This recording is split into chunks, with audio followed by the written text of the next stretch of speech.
Imagine if you've been asked to give the presentation of your lifetime. You'll never get this opportunity again. It can't be rescheduled. It's go time.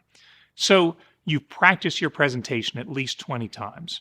You've researched your audience and you've tailored the presentation so it'll fit them. And you've even showed up to the venue early in order to get a look at the seating arrangements and check out the AV equipment before it's time to go. Right about the time that you're plugging your laptop into the AV equipment, that's when it hits you. You've forgotten your file with the slides on it for your presentation.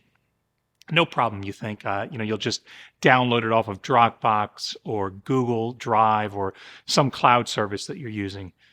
But then you discover that the cell phone service in this particular building is virtually non-existent. And the part-time IT guy who's helping you set up your whole presentation doesn't know the Wi-Fi password for the venue. What do you do? Well, hopefully your presentation slides were just visual aids. If that's the case, then still give your presentation. You'll apologize profusely to the audience and ask to take their email addresses after the presentation's over so that you can email them the slides and they can review them later.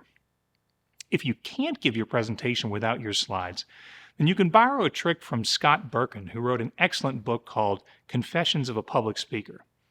Berkun recommends that you begin the presentation by asking the audience 10 questions. So solicit 10 questions from your audience members, and then answer each question in turn and let that become your presentation.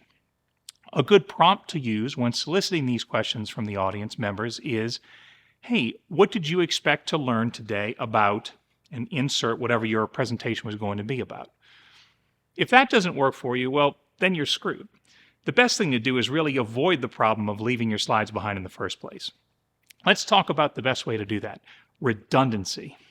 When you go travel somewhere to give a presentation, make sure that you have a copy of the file with your slides on it on a USB drive on your laptop, and not in the cloud on your laptop, but downloaded directly to the laptop itself.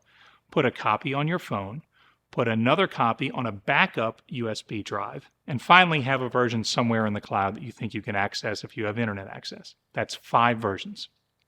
So the next time you have a really important presentation and you're really proud of the preparation that you've done, make this promise to yourself: I will take 5 copies of my presentation slide file with me to the presentation. Until next time, stay happy, my friends.